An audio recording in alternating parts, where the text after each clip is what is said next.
Hi guys, I'm Clarke and I have set myself the challenge to read and review as many of the Richard and Judy Autumn 2017 book club picks as I can. Next up on my list is Dangerous Crossing by Rachel Rhys, who is the alter ego of psychological suspense novelist Tammy Cohen. England, September 1939.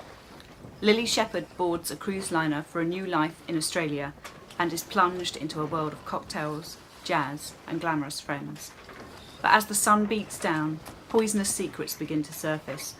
Suddenly, Lily finds herself trapped with nowhere to go. Australia, 6 weeks later.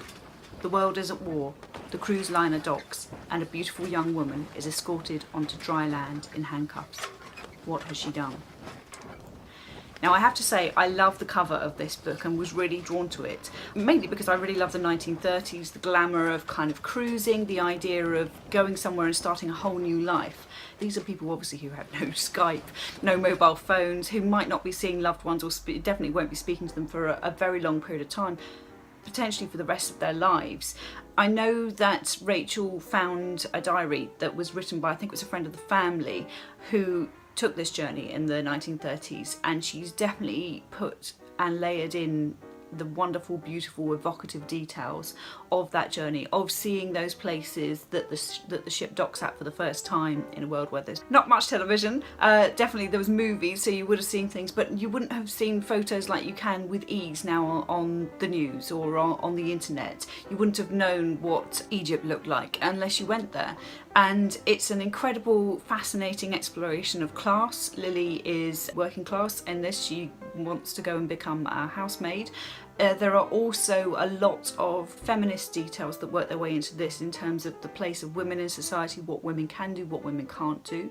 There are the mounting pressures of the war. There is a very interesting and sad storyline involving a number of the Jewish passengers who are on board the cruise ship trying to flee Europe as well. And underneath it all you have this incredibly taut, tight psychological guessing game going on. The story opens with the arrival of the ship in Australia, and you see the woman being taken off the ship in handcuffs. You know what she's wearing. So whenever of those distinctive clothing items reappear throughout the book, you're on tenterhooks to find out what's happening.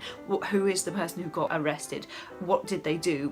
What's driven them to this? At the end of this, and I say this as a writer and somebody who usually sees the kind of the mechanisms in a writer's mind and works out what's going to happen before the end, I did not see the final twist coming. It completely took my breath away, and I think it's a really interesting and unique insight into perhaps a time of history where we've had a lot of crime written about. A lot of crime was written at the time, obviously Agatha Christie being the notable one, and we see a lot of period dramas. I could totally see this as a period drama, by the way, set in this period of time, but I think it looks at it from a completely different angle, and that twist is killer. You'll enjoy it. Let me know if you have read Dangerous Crossing and what you thought of it. Let me know if you've read any of the other books in the Richard and Judy book club list this autumn, and let me know if you want me to read any of the others. Do subscribe and give this video a thumbs up, and thanks for watching. Bye!